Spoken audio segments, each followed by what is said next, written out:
नमस्कार। एरिना टेलिभिजनबाट प्रसारण हुने समसामयिक विषयको बहस, छलफल र संवादको यो कार्यक्रम अब के हुन्छमा यहाँहरूलाई हार्दिक स्वागत छ।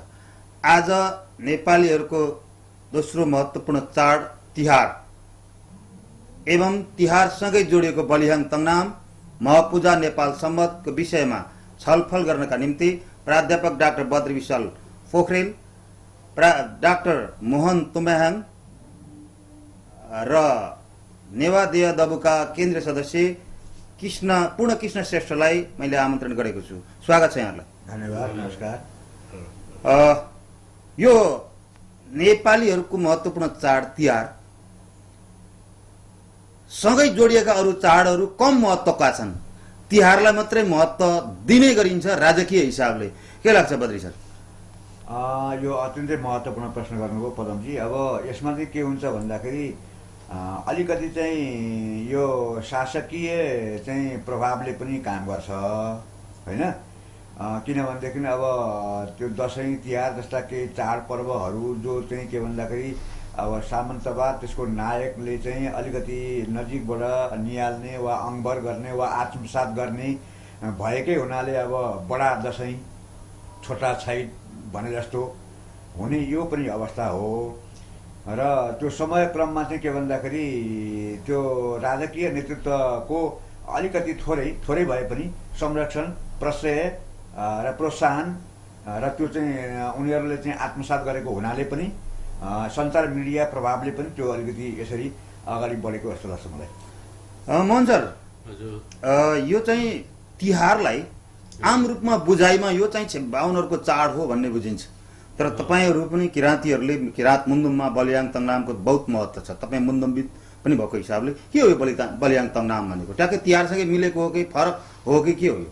अब यो सन्दर्भ चाहिँ जोडिएको जस्तो र प्रासङ्गिक त्यो अब जोडिएको जस्तो देखिने, तर खासमा चाहिँ यो चाहिँ किराँतहरूको नै चाड हो कि भन्ने हामीले बुझेका छौँ। किनभनेदेखि बलिहाङ तङनाम भनेको बलिहाङ भन्ने राजाले सुरुवात गरेको तङनाम भनेको चाड हो होइन। त्यसो भएको हुनाले कसरी सुरुवात भयो भन्दाखेरि यसको एक किसिमको मिथक छ। सुरुवात कसरी भयो भन्ने बारेमा मिथक छ होइन। अब के भन्थे पनि कुनै समयमा प्राचीन कालमा धेरै अगाडि एक बलिहाङ राजा जो त्रिकालदर्शी थिए, तीनटा काल देख्थे, भूत भविष्य वर्तमान सबै काल देख्ने। र अब तर उनले के बुझे भनेदेखि जीवनपछि मृत्यु हुन्छ, त्यो मृत्यु पनि उनले बुझेका रहेछन्। अब यही खेर मेरो मृत्यु हुन्छ भन्ने पनि बुझेका रहेछन् त्रिकालदर्शीका नाताले। र उनले चाहिँ अब के भने भनेदेखि अब म मृत्यु हुँदैछ, जनताको अब मैले चाहिँ नि एउटा संरक्षण मेरो जीवन विजल गरेँ भनेर भन्ने बित्तिकै त्यहाँका भारदार जनताहरूले चाहिँ नि के कसरी हुन्छ, फेरि पनि तपाईँको आयु बढाउन पाएदेखि हामीले कुन उपाय गर्नुपर्छ भनेर चाहिँ त्यसरी चाहिँ नि उनीहरूले चाहिँ नि बिन्ती बिसाउँदा उनले भन्ने एउटै मात्रै उपाय छ।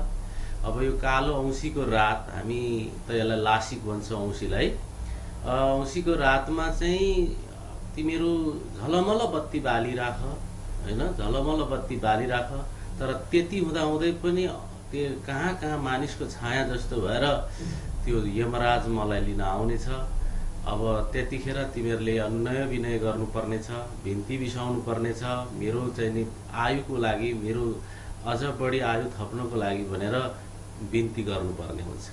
बिन्ती गर्दाखेरि मानेछन् भनेदेखि उनलाई चित्त बुझेछन् भने देलान् मेरो आयु, मलाई देलान्, नभएदेखि हुँदैन भनेर भनेपछि ल हामी त्यसो गर्ने भनेर सबैले चाहिँ नि सरसल्लाह गरेर सबैका शुद्ध मनले सबैले बत्ती बालेर घर सरसफाइ गरेर चाहिँ बसे।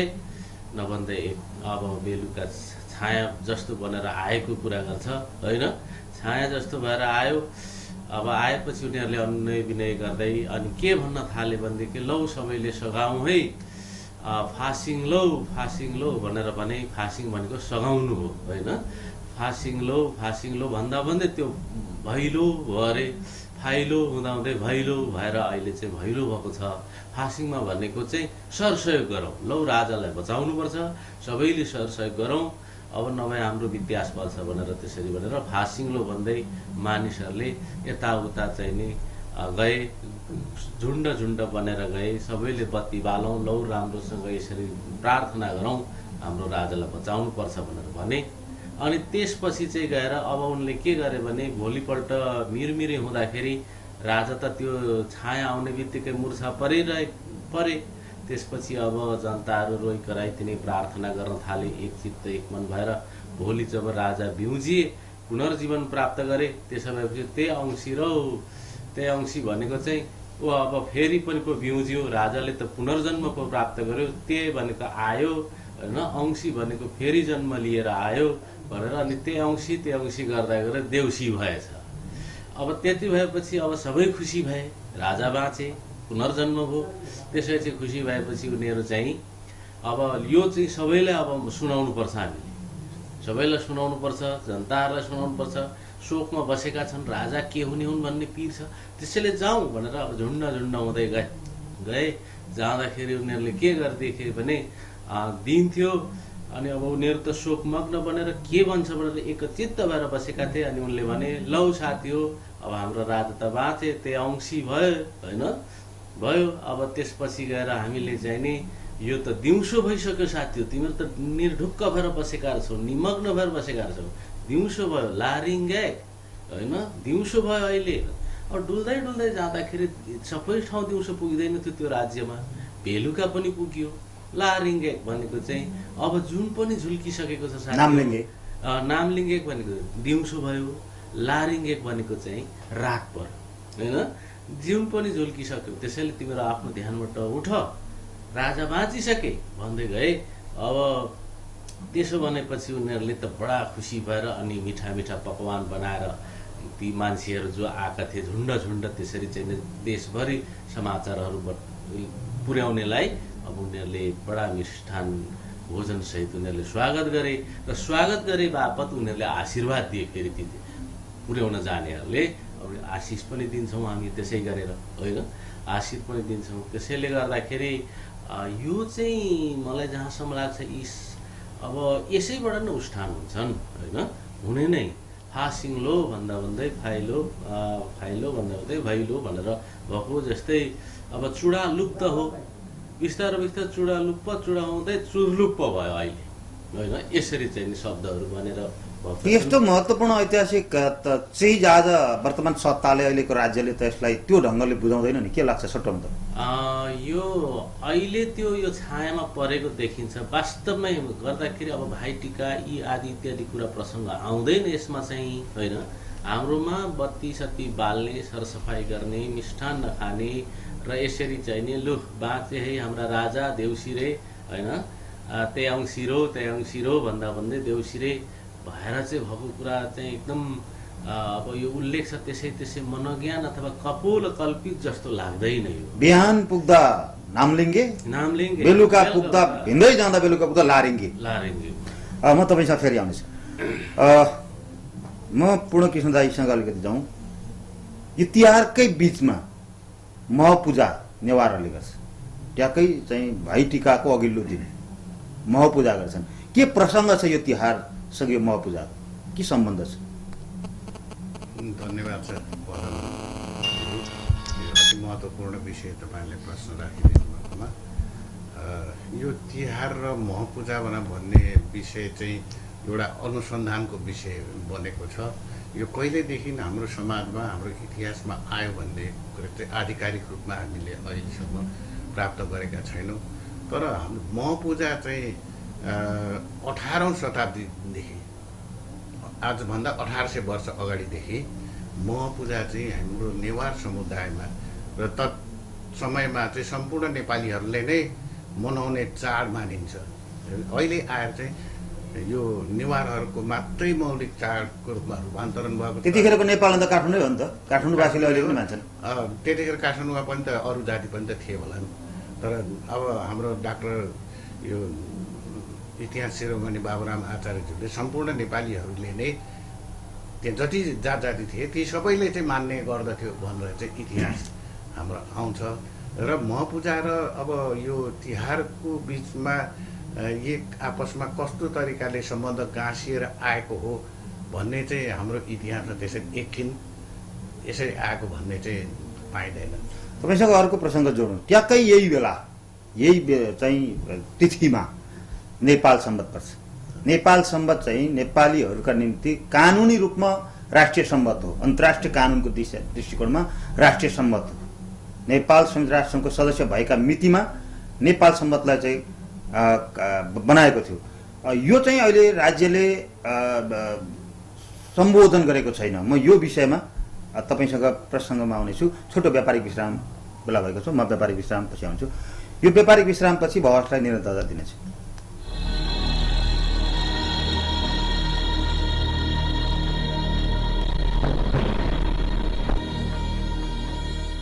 Introducing नेपालकै बेस्ट बेकिङ टेक्नोलोजीबाट तयार गरिएको good life biscuits. For a good life, have a good bite. Dubu good life.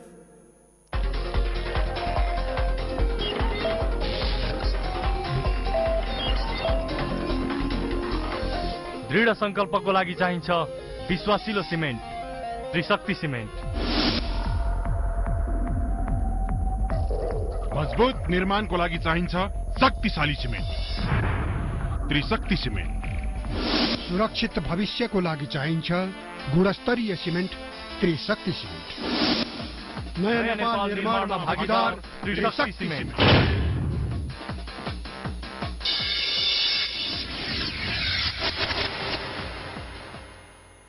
दिन नक दिन जाँदिन म, दिन नक दिन जाँदिन म। दो नगिन्न तकिर्तता, दो नगिन्न तकिर्तता, दो नगिन्न तकिर्तता। नेपालको एकमात्र मेटालिक र्यापर र एन्टिब्याक्टेरियल डिटर्जेन्ट पाउडर धोनी, जसले चित्ती दागलाई हटाउनुका साथै हातलाई कोमल राख्छ। धोनी सुन्तलाको बास्नाको साथ लुगा धुने साबुनमा पनि धोनी धुन्छ, गजब धुन्छ कपडाको मैलोलाई। अब आरामदायी बास बस्न तथा स्वादिष्ट खानाका लागि पूर्वाञ्चलको मुटु इटहरीको मुख्य चोकमा भरपर्दो सेवाका साथ Dhanushdhari guest house and restaurant. हाम्रा आकर्षक सेवाहरू, एसी तथा नन एसी एटेच कोठाहरू, पारिवारिक वातावरणमा स्वादिष्ट परिकारहरू, सीसी क्यामेराको व्यवस्था, पेय पदार्थको होलसेल तथा खुद्रा बिक्री, साथमा पार्किङको पर्याप्त व्यवस्था, स्वादिष्ट र शुद्ध परिकार, आरामदायी सेवामा हरपल तयार। Dhanushdhari guest house and restaurant, Itahari road, पश्चिम लाइन।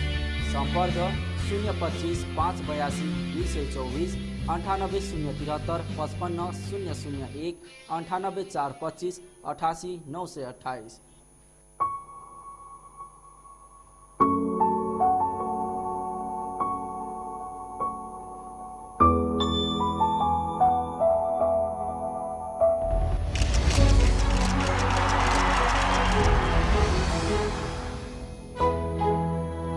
अन्तर्राष्ट्रिय स्तरले नेपालमै बनाइएको हेरिटेज कार्पेट थुप्रै मनमोहक रङहरू र विभिन्न आकर्षक प्याटर्नहरू भएको।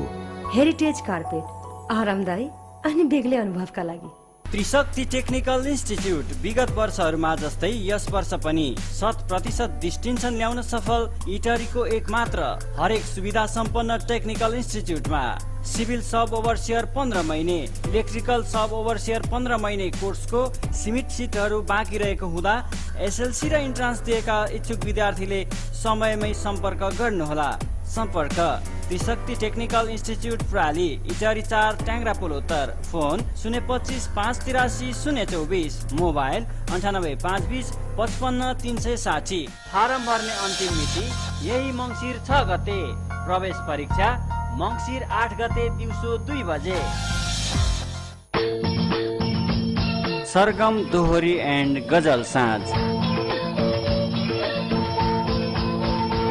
बिहान 8 बजेदेखि बेलुकी 4 बजेसम्म खाली खाना तथा 100% निवारी भोजनको व्यवस्था।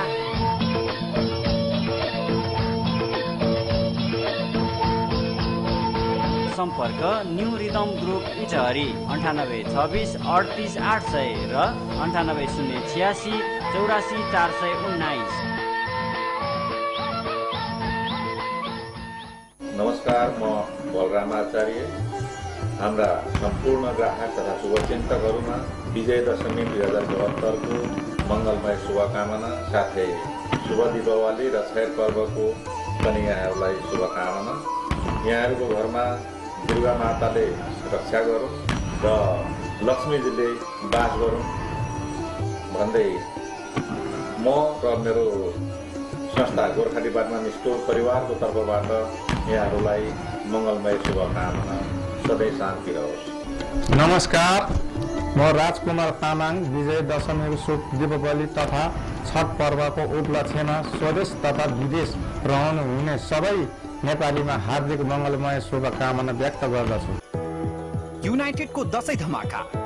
Buy any laptop, smartphone, TV, woofer, projector. Visit our showroom and get fabulous gifts free on the purchase of different IT products. United Solutions Private Limited, Pachimlai, New Auto Stand, Italy 1. Telephone number 025 583212 98520 26300.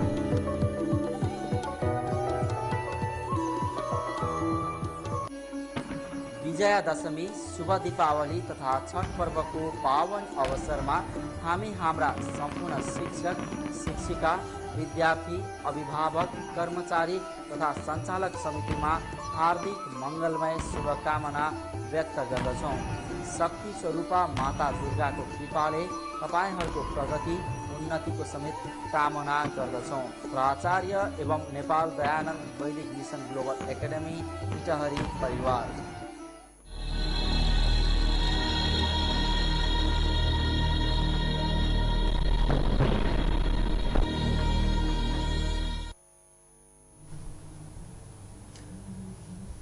व्यापारिक विश्रामपछि पुनः हार्दिक स्वागत गर्दछु। आज समसामयिक विषय, खास गरेर सांस्कृतिक सवालमा बहस गरिरहेको छु। बहसमा प्राध्यापक डाक्टर बद्रविशाल पोखरेल, मुन्दुमविद डाक्टर मोहन तुम्याहाङ र नेवा देवादबु केन्द्रीय सदस्य पूर्णकृष्ण श्रेष्ठजी हुनुहुन्छ।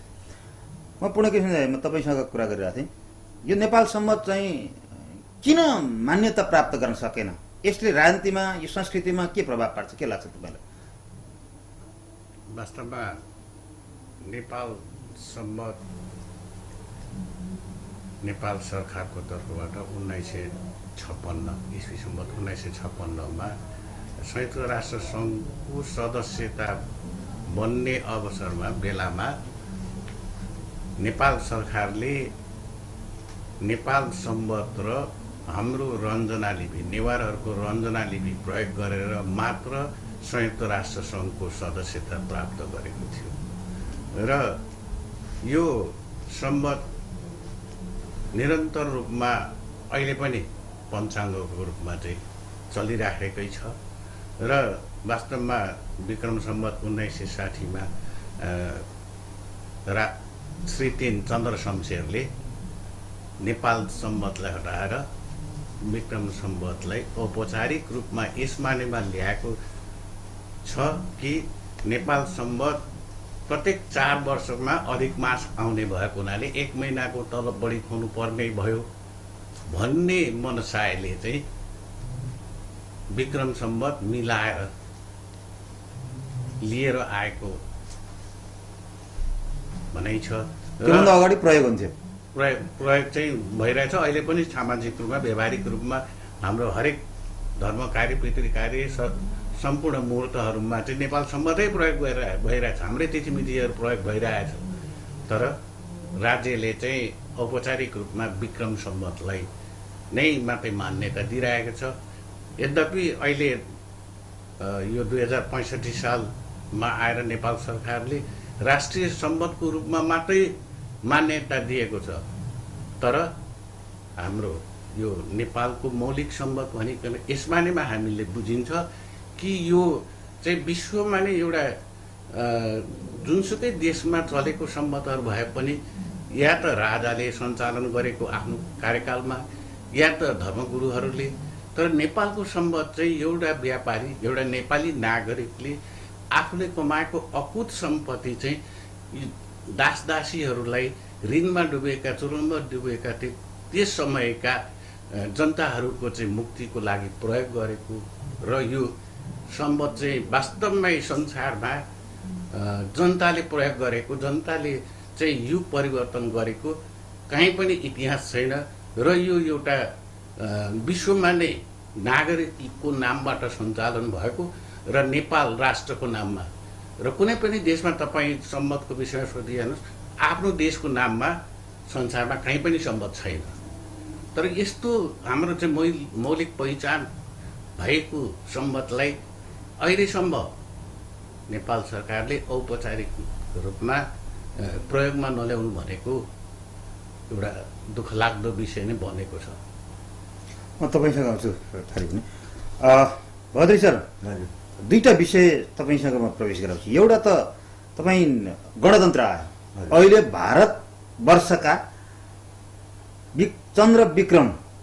चन्द्रगुप्त विक्रमादित्यको नाममा नेपालमा सम्बन्ध चलिरहेको छ।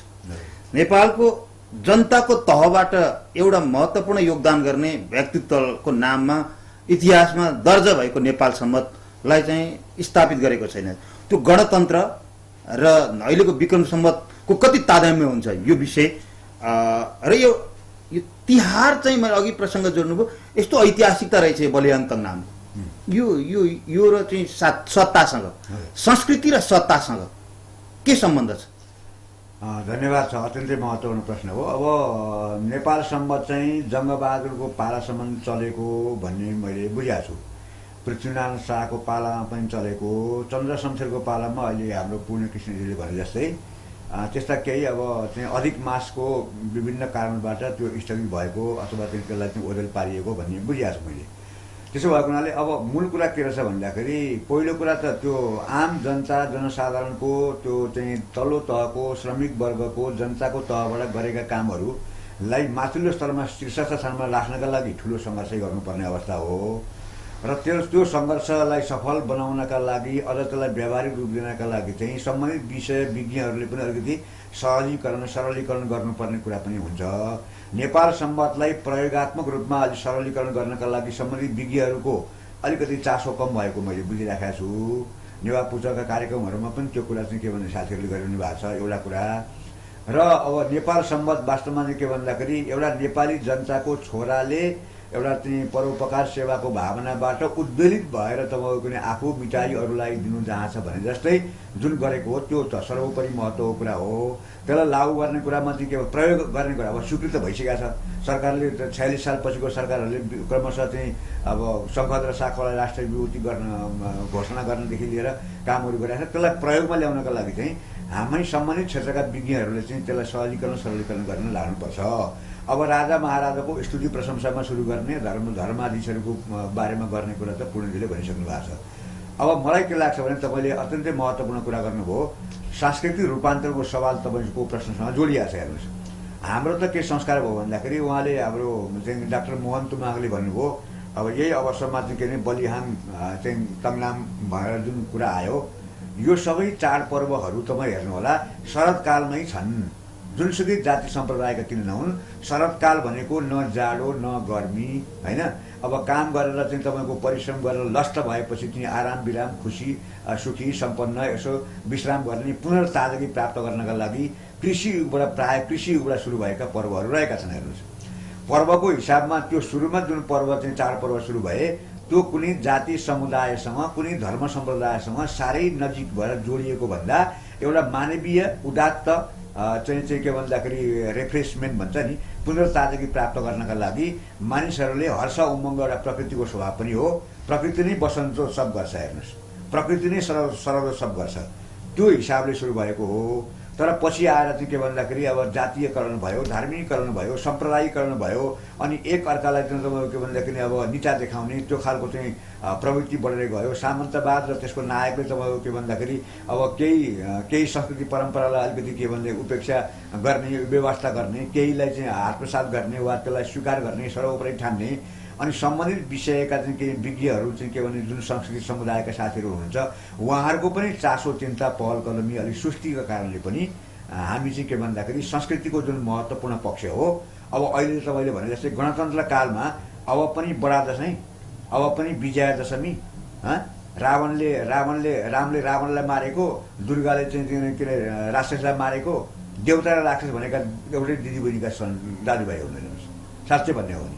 अब अहिले चाहिँ के भन्दाखेरि यो चाहिँ के भन्दाखेरि धार्मिकीकरण, जातीयकरण र सामन्तवादी संस्कार र संस्कृतिबाट चाहिँ त्यो चाहिँ के अरे अपसंस्कृत भएको चाडपर्वलाई मनाउने कुराहरूमा हाम्रै नेताहरू नेतृत्व राजकीय नेतृत्व चाहिँ के भन्दाखेरि कमजोर छ, सुस्त छ। मैले त गुरु बराललाई पनि यस्ता कुराहरूमा ध्यान दिनुपर्छ भनेर भने हो। अब जाबो मास्टरले भनेको कुरा किन सुन्ने? मोदनाथ प्रसिद्ध जस्ता विद्वानको कुरा त अब सुन्नलाई कन्डिसन गर्छन् भने अब यो चाहिँ के भन्दाखेरि यो एउटा बडो वैराग्य लाग्ने स्थिति हो। म यहीँ तपाईँलाई जोडौँ, संस्कृतिले धार्मिक संस्कृतिले नै निरन्तरमा कानुन निर्माण हुन्छ। नेपालमा बहुल धार्मिक समुदायहरू छन्। बहुल धार्मिक समुदायहरूको संस्थागत हुनका निम्ति त्यही कानुनलाई सामूहिक बनाउनको निम्ति खोजिएको, तर आज त्यो कुरा चाहिँ मिट खाइरहेको छैन, एक ठाउँमा आइरहेको छैन भन्ने चर्चा प्रचर्चा आरोप प्रत्यारोप बहस छ नि, योसँग जोडिन्छ जोडिँदैन? एकदम यसमा छ नि। अब हामीले चाहिँ के भन्दाखेरि सांस्कृतिक पर्व चाडपर्वहरूलाई सबै नेपालीको बनाउनका लागि पार्नका लागि हामीले चाहिँ हाम्रो जाति समुदायमा भएका संस्कृतिका मिल्दा पक्षहरूलाई सबैलाई समन्वित गरेर एकताबद्ध गरेर तपाईँको के भने मनाउनु पर्छ भन्ने म त अलिकति अगाडिदेखि कुरा गरिरहेको छु के। दसैँमा तपाईँको के भन्दाखेरि दुर्गाको मात्रै पूजा गर्ने हो, तर त्यो पारुवाङको पूजा गर्दा के हुन्छ? हाम्रा चाहिँ देवी देवताहरू चाहिँ मातृशक्तिको कुरा हो नि त, मातृ पूजाको कुरा पनि हो नि त। अब वास्तवमा तिहार भन्ने हो भने हाम्रो दीपावली नै होइन। हेर्नुहोस्, तिहार भनेको भाइटिकासँग सम्बन्धित छ। तिहारको मर्म भनेको हाम्रो मौलिक पर्व भनेको चाहिँ तिहार हो। त्यसको मौलिकता भनेको बत्ती बाल्नु मात्रै होइन, भाइटिका गर्नु हो, दिदीभाइका बिचको चाहिँ एउटा सम्बन्ध सुदृढ गर्ने हो। त्यो पनि के हो त भन्दाखेरि हिजो चाहिँ के भने विवाह बन्धन चाहिँ एउटा स्वतन्त्र स्वच्छन्द खालको विवाह भएको अवस्थामा अब दिदीभाइका बिचमा विवाह गर्नु हुँदैन। अब चाहिँ दिदीभाइका बिचमा चाहिँ दाजुबहिनीको सम्बन्ध कायम गर्नुपर्छ भनेर त्यो विवाहलाई चाहिँ के भने नियन्त्रित सीमाबद्ध अनुशासित बनाउनका लागि एउटा युगमा प्रयोग गरिएको कुरा हो। हेर्नुहोस्, वैदिक कालबाट तपाईँको के भने यस्ता कुराहरू चाहिँ अलिकति चर्चामा आएका छन् र अब चाहिँ के भन्दाखेरि तर अब यमुना र यमराजको मात्रै कुरा आउँछ। हेर्नुहोस्, अब आदिम अवस्थामा होइन विवाह चाहिँ जसलाई छोरी चेली दिदी बहिनी भान्जा भान्जी अहिले पनि फुपू चेलीको बिचमा विवाह गर्ने परिपाटी कतिपय ठाउँमा छ। त्यो परम्परालाई अब हटाउनुपर्छ र त्यसलाई नियमबद्ध गर्नुपर्छ, एउटा सुनियोजित सुप्रबन्ध गर्नुपर्छ, व्यवस्थित गर्नुपर्छ होइन। अलि परको जाति समुदायका बिचमा विवाह गर्नुपर्छ र चेलीबेटीहरूलाई चाहिँ हामीले ढोक गर्नुपर्छ, दाजुबहिनीको सम्बन्ध कायम गर्नुपर्छ भन्ने एउटा नयाँ युगको प्रारम्भ हेर्नुहोस्। तर यो कुरा त नेतै बुझ्दैन। अब नेतै बुझ्दैन, अनुसन्धान छैन, खोज छैन। म तपाईँसँग फेरि आउँछु। मोहन सर, तपाईँ नेपाल चाहिँ बहुल जाति समाज होइन, धार्मिक रूपमा अहिले पनि रिकगनाइज भएका चाहिँ किन 9-11 धर्महरू छन्, 4वटा नस्लका मान्छेहरू बस्छन् होइन, तपाईँको चाहिँ 4टै भाषा परिवारका मान्छेहरू बस्छन्। तर यसलाई चाहिँ नेपालका राज्यले चाहिँ एक जातीय एक धार्मिक कुरालाई लिएर आएको छ नि। यसलाई चाहिँ तपाईँहरू जस्तो बौद्धिक व्यक्तित्वहरू अनि खोज अनुसन्धान गर्नेहरूलाई राज्यलाई प्रभावित गर्न किन सक्नु भएन? यही बलिदान तङनामलाई राजकीय रूपमा कसरी तिहारसँग जोड्ने कुरामा किन सक्नु भएन? के छ यसमा चाहिँ?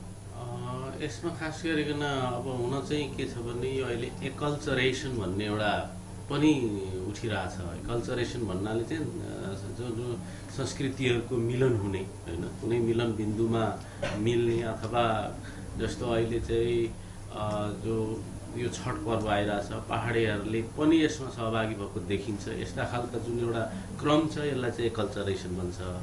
अब जहाँसम्म यो के छ भने जुन जातिको चाहिँ अब जो पोलिटिकल्ली चाहिँ उनीहरू फरवार्ड छन् र मेन स्ट्रिममा छन् भनेदेखि त्योभन्दा अलिकति साइडमा भएका जुन छन् मान्छेहरू जातिहरू छन् तिनीहरूले गरेका चाडपर्वहरू चाहिँ थोरै भए पनि अलिकति अब कसो न कसो, किनभने प्रचार प्रसारको हिसाबले पनि होइन, किनभने उसले जुन जातको जुन एउटा नस्लका मानिसले जुन पोलिटिकल्ली चाहिँ नि लिडिङ गरिराखेको स्थितिमा र त्यो संस्कृतिहरू चाहिँ अब मजबुत भएर जान्छ अलिकति कुनै न कुनै हिसाबले होइन, स्ट्रङ भएर जाँदछ। तर अब यस्ता तिहार भन्ने कुरा जुन हाम्रो यो किराँतीहरूकै चाड हो होइन, जनजातिकै चाड हो भन्ने कुराहरू यथेष्ट त्यसरी एउटा प्रसङ्गहरू आउँदै पनि अलिकति यो चाहिँ प्रचार प्रसारका हिसाबले होइन। अब जस्तै भनौँ न धेरै किराँतहरूलाई धेरै लिम्बूहरूलाई बलियाङ तङनाम नै थाहा छैन होइन। यो भनेको मतलब त के भने प्रचार प्रसार कमी हो। अब उनीहरूलाई लारिङ्गे भनेर चाहिँ नि त्यो देउसिरे भनेको अर्थमा चाहिँ नि भन्दाखेरि उनीहरूले त्यो पनि बुझेका छैनन् के हो लारिङ्गे होइन, नामलिङ्गे बुझेका छैन, भैलो के हो होइन, देउसिरे के हो अनि ती आहा भन्छन् त्यो भनेको राजाको जय होस् भनेर जब बाँचे भन्ने थाहा भएपछि ती आहा भन्दै उनीहरू भने त्यो तिहार भएर भयो होला अपभ्रंशित भएर भन्ने कुराहरू जस्ता कुराहरू दरु अब यथेष्ट प्रमाण किनभने के कुरा कसरी सुरु भयो भन्ने कुरा भाषा नै हो सबैभन्दा ठुलो कसी भनेको अरूले यहाँ के भन्छन् तर भाषा पछ्याउँदै जाने पनि यो जाति कहाँ बसेको रहेछ यसको पुर्खा कहाँ बसेको रहेछ होइन के खाँदा रहेछन् र यिनीहरूको चाहिँ नि यिनीहरूले पहिचान गरेका वस्तु चिजहरू के छन् भन्ने कुरा प्रष्ट थाहा हुन्छ त्यसैले भाषा चाहिँ एउटा के भने प्रिहिस्टोरिक एउटा र्यालीको अथवा यो अवशेष हो प्रागैतिहासिक एउटा अवशेष हो म एउटा सानो उदाहरण दिउँ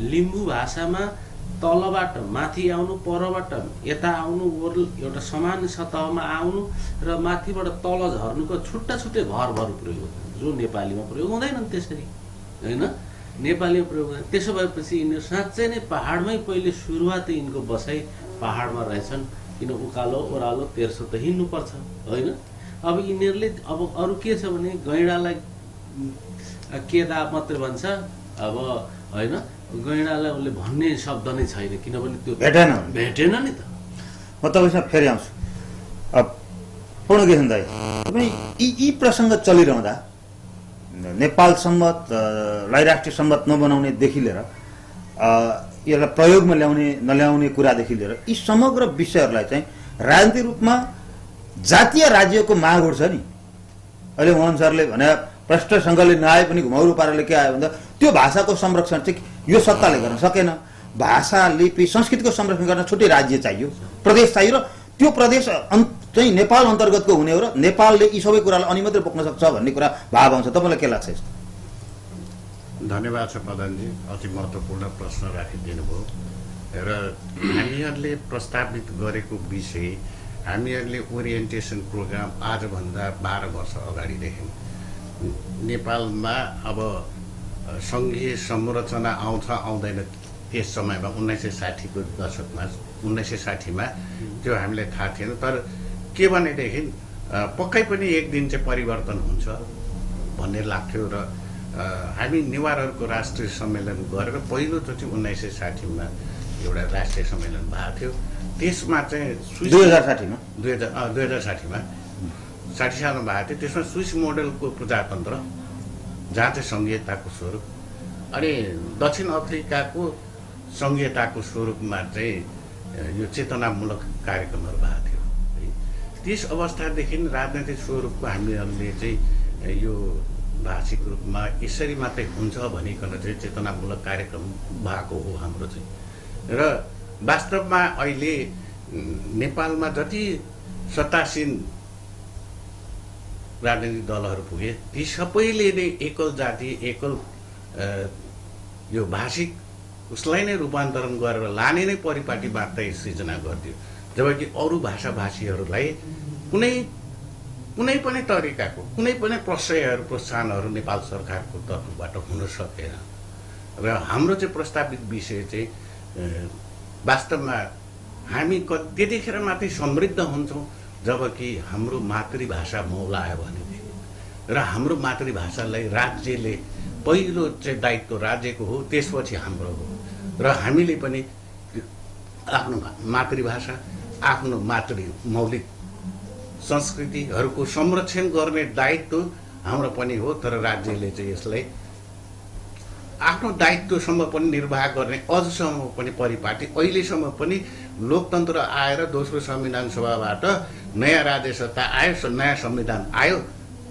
र पनि हाम्रो चाहिँ मौलिक भाषा संस्कृतिको चाहिँ जगेर्ना गर्ने यो सरकारको तर्फबाट कुनै पनि आजसम्म कार्यक्रम आएको छैन र हामीले मात्र जातीय राज्य खोजेको होइन पहिचानको आधारमा हामीहरूले चाहिँ हाम्रो भाषा संस्कृतिको संरक्षण हुनुपर्छ र हामी यो देशको भूमिपुत्र भएको नाताले हाम्रो पुर्खाहरूले चाहिँ आर्जेको हाम्रो पुर्खाले चाहिँ अहिले यस ठाउँसम्म ल्याएको खुन पसिना बगाएर एउटा इङ्गित गरेको ठाउँ त्यो ठाउँको मात्र हाम्रो आफ्नो पहिचानको लागि हामीले नेवार राज्य नेवार प्रदेश चाहिँ खोजेको हो त्योभन्दा बढी हामीले खोजेको होइन तर यो विडम्बना भन्नुपर्छ अहिलेको राजनीतिक दलको नेताहरू अर्थात् हाम्रा राजनेताहरूले चाहिँ यसलाई अलिकति फरक ढङ्गले अलिकति फरक परिभाषा लगाएर हामीहरूमाथि हाम्रो चाहिँ भाषा संस्कृतिलाई अझै ओझेलमा पारेको चाहिँ मैले महसुस गरेको छु। म तपाईँसँग छु बद्री सर। यो म एउटा प्रसङ्ग जोडौँ। हाम्रो छिमेकी राष्ट्र भारतको बिहार प्रदेशबाट चाहिँ झारखण्ड टुक्रियो त एउटै कुरा रहेछ। म 10 दिन झारखण्डको चाहिँ के त्यहाँ जाँदा मैले थाहा पाएको त्यहाँका आदिवासीहरूको माग बिहारमा पुरा भएन। त्यो के हो भन्दा भाषिक सांस्कृतिक अधिकारको कुरा। र झारखण्डबाट बिहार टुक्रेपछि एउटा नयाँ प्राक्टिस त्यहाँ रहेछ। त्यहाँको सरकारी जागिर खानका निम्ति कुडुक भाषा र मुन्डारी भाषाबाट 200 पुडाङ एउटामा 100 वा एउटैबाट 200 पुडाङमा नगरेसम्म त्यहाँ चाहिँ सरकारी जागिर खान पाइँदैन। मैले प्रसङ्ग किन जोडेको भने जातिहरूको बहुल राष्ट्रिय राज्यमा बहुजातीय राज्यमा चाहिँ जातिहरूको अधिकारलाई व्यवस्थापन गर्ने राज्यको कर्तव्य। यही कुरा यही तिहारको प्रचार बढी भयो। सरले आफैले पनि भन्नुभयो। तर यहाँ रहेका चाहिँ के यी तल मधेसमा मान्ने यही तिहारलाई मान्ने चाहिँ के जम्दी तिहारको कुरा आएन। माथि के अरे किराँतीहरूले मान्ने चाहिँ यो आएन, तिहारको मात्रै आयो। यस्तै भाषाको कुरा संस्कृतिको कुरा यसलाई कसरी व्यवस्थापन गर्नुपर्दछ जे अहिलेसम्म भएको छ। तर अब के गर्नुपर्दछ र यी सबै कुराहरू आउन सक्छन् तपाईँ। ल गहन प्रश्न छ। अब कुरा के हो भने नि अब यो चाहिँ विभेद भनेको चाहिँ के भन्दाखेरि विभाजन वा चाहिँ तलमाथि यो समाजमा सामाजिक इतिहासमा संसारमै भएको कुरा हो। हेर्नुहोस् होइन, जब जनताको सचेतता सावधानी सतर्कता र त्यो खालको एउटा चाहिँ आदि बेहरी सिर्जना गर्ने कुरा हुँदैन तबसम्म तब के भन्दाखेरि संहिता बनाए पनि तल्लो वर्गको जनतालाई ठै खानेहरू निक्लिन्छन्। अहिले तराई मधेसमा तब के भने त्यहाँका बिर्तावाल त्यहाँका जमिनदारहरू होइन, जबकि उनीहरूको आफ्नो चाहिँ जातीय सांस्कृतिक समुदायको हिसाबमा अधिकार चाहिँ अब सबैले तराईवासीले सबैले बाँडेर पाउने अवस्था भएपछि त्यहाँ चाहिँ लफडा सुरु भएको छ। हेर्नुहोस्, त्यस कारणले सङ्घ प्रदेश बन्ने बित्तिकै त्यहाँ चाहिँ के भने त्यो संस्कृतिको एकदम धुवाँधार उन्नति हुन्छ भन्ने कुरामा चाहिँ म मान्दैन। किन मान्दैन भने पृथ्वीनारायणले कुमारी प्रथा उन्मूलन गरिन्, नेपाल सम्मतलाई जलाए, राजधानी काठमाडौँ ल्याए, त्यहाँको नेवार संस्कृतिलाई तपाईँको त्यत्रो उपेक्षा गरेको देखिएन।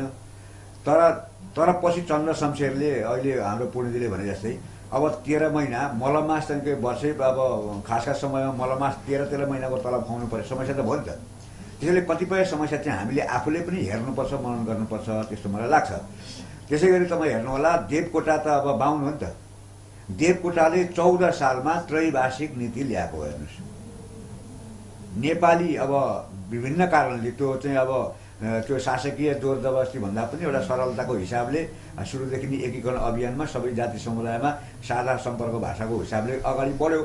त त्यो नेपाली भाषा चाहिँ कामकाजको भाषा गर्ने, स्थानीय भाषालाई पनि स्थानीय स्तरमा दिने, अब के अरे अन्तर्राष्ट्रिय भाषाको रूपमा अङ्ग्रेजी हुन्छ अथवा कोही हुन्छ भनेर देवकोटाले ल्याएको कुरा हो।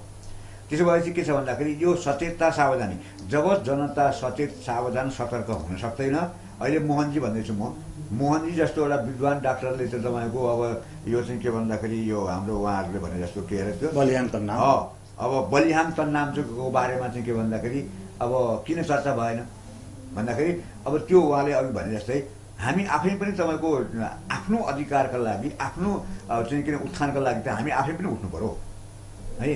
ती सबै समस्याहरूको कारणबाट भएको छ। अब नेपालमा तपाईँको नेपाल भनेको चाहिँ फेरि के छ भने संसारका कुनै देशसँग तुलना गरेर हुँदैन। हेर्नुहोस्, जब 110-12 जाति छन्, भाषा छन्, विविधता छ, यस्तो विविधता भएको मुलुकमा यो पहिचानका चाहिँ के भने मूलभूत पहिचान के, मुख्य पहिचान के, नेपाली पहिचान हो। त्यसपछि सांस्कृतिक रूपमा पहिचान हुन्छ, भाषाको पहिचान हुनसक्छ। भाषा पनि तपाईँको के भन्दाखेरि अलिकति अब सघन एउटा चाहिँ क्षेत्रको हिसाबमा सांस्कृतिक हिसाबमा हेर्नुपर्ने होला।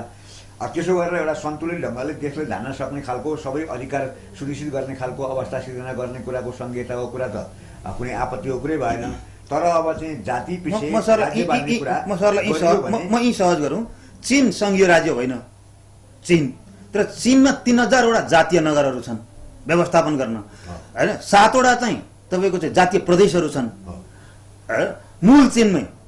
पछि आएको चीनमा व्यवस्थै फरक छ। मैले भन्न खोजेको चाहिँ सबै कुनै देशको नक्कल भन्दा पनि यी अधिकारहरू जस्तो लिम्बूहरूको चाहिँ किन यो संस्कृति आएन भन्दा हिजो एकात्मक राज्यले त ठोक्या छ नि त।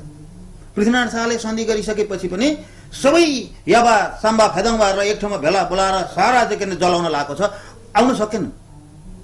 राजनीतिक रूपमा सधैँ लिम्बूहरू सत्तामा रहिरहे, तर भाषिक र धार्मिक रूपमा सधैँ चाहिँ उत्पीडन। त्यसैले यसको व्यवस्थापन के हुन सक्छ?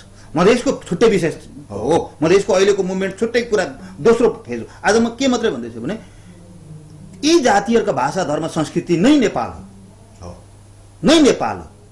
त्यसैले त्यो नेपाल कसरी जान सकिन्छ? अब यसको यसमा त के छ भने अब त्यो एउटा चाहिँ अहिले चाहिँ विभिन्न चाहिँ महासङ्घ कि के एउटा चाहिँ राज्यले बनाउने गरेको छ नि त, के अरे सांस्कृतिक आयोग गठन गर्ने गरेको छ, भाषिक आयोग गठन गर्ने गरेको छ। अब त्यो चाहिँ के भने अधिकार प्राप्त गर्नका लागि यही बाटो ठिक छ, यही नभए हुँदैन भनेर जिद्दी कस्ने कुरा चाहिँ म असहमत छु। हेर्नुहोस्, किनभने यो सङ्घीयताको अब सुरुवात भएको छ, यो पनि समृद्ध हुन्छ, यो पनि विकसित हुन्छ, समयक्रममा यसमा पनि सुधार परिमार्जन हुँदै जान्छ। अब अहिले चाहिँ तपाईँको के भने मेरो हातमा राज्य पाइएन भनेर अब चाहिँ के भने नेपाल जस्तो सामरिक दृष्टिकोणले संवेदनशील मुलुकमा त्यो खालको चाहिँ राज्यभित्र चाहिँ तपाईँको आन्तरिक कलह सिर्जना गर्ने हो भने यो नेपाल रहँदैन, प्रष्ट कुरा हो। त्यसो भएको हुनाले त्यो विभिन्न चाहिँ के भन्दाखेरि अधिकार सम्पन्न आयोग गठन गरेर र सबभन्दा चाहिँ के भन्दाखेरि जनमानसमा जनचेतनामा सांस्कृतिक समुदायका बिचमा त्यो खालको चाहिँ उच्च चेतना हुनु पर्यो, त्यो चाहिँ विकास गर्ने समृद्धि गर्ने लागि पर्ने काम हुनु पर्यो। अब अहिले तपाईँ भन्दै हुनुहुन्छ यहाँ चाहिँ के भन्दाखेरि विभिन्न विषयमा बोल्ने लेख्ने मान्छेको अभाव हुन्छ होइन, जानकारी मान्छे राख्ने मान्छेको अभाव हुन्छ। सचेत समृद्ध आफै पनि बन्नु पर्यो र आफै बनेर अनि यो चाहिँ के भने सबै नेपाललाई सुन्दर बनाउने सबै भाषा। हाम्रो त मलाई के लाग्छ भने नेपाल गहनै गहना भएको देश हो, तर गहना लाउन जान्दैनौँ हामी। कहिले घुँडातिर लगाइदिन्छौँ, कहिले कम्मरतिर लगाइदिन्छौँ, शिरमा लाउने गहना हामी चाहिँ पुच्छरतिर लगाइरहेको हुन्छौँ। त्यस कारणले यो चाहिँ हाम्रो तलदेखि माथिसम्म सबैको समस्या हो, सबैको अल्पबुद्धि अथवा चाहिँ कमजोर मानसिकताको कुरा हो। यसमा उन्नत चेतको विकास गरेर शिक्षाको विकास विस्तार गरेर यसलाई सचेत र जागरुक एउटा अभियान सुरु गरियो भने नेपालका सबै भाषा संस्कृतिको जगेर्ना गर्न सकिन्छ, लोपोन्मुखलाई पनि बचाउन सकिन्छ। अत्यन्त व्यस्त समय हामीलाई प्रदान गर्नुभयो, यहाँहरूलाई धन्यवाद। एयरनेट टेलिभिजनमा अब के हुन्छ, खास गरेर हामी विद्यमानमा रहेका ज्वलन्त सवालहरूमा बहस छलफल र यसको निकास समेतलाई हामी छलफल गर्छौँ। नेपाल बहुजातीय बहुधार्मिक बहुसांस्कृतिक धरोहर भएको मुलुक, यहाँ अहिले पनि संसारका 4वटा नस्लहरू 5वटा मध्ये 4वटा नस्लका मान्छेहरू बस्ने, संसारमा भएका 4 भाषा परिवारका मान्छेहरू बस्ने र नेपालमा अहिलेको तथ्याङ्कमा हुँदा 123वटा जाति र 125वटा भाषा भाषी र 11वटा धर्म र संस्कृति भएको मुलुककोमा यो तिहार खास गरेर अहिलेसम्म चर्चामा आएको हिन्दूहरूको दोस्रो महान चाड भन्ने गरिएको, तर विविधता सहितको चाहिँ बलियाङ तङनाम, जमदुतिया, यता चाहिँ के महपूजा तिहार लगायतका विविध चाडहरूलाई संयोजन गर्ने चाडलाई कसरी राष्ट्रिय चाड बनाउन सकिन्छ भन्ने विषयमा हामीले बहस गर्यौं। र हामी जाँदा जाँदै यो कार्यक्रम प्रत्येक शुक्रबार यसै टाइममा हुन्छ र भोलिपल्ट 10 बजे हाम्रो पुनः प्रसारण हुन्छ र युट्युबमा पनि हेर्न सकिन्छ। सल्लाह सुझावको अपेक्षा गर्दै प्राविधिक एकराज भट्टराई, क्यामेराम्यान कुशल बाबु कार्की सहित म प्रस्तुता पदम अधिकारी बिदा हुन्छु। हवस् त, धन्यवाद, शुभरात्रि।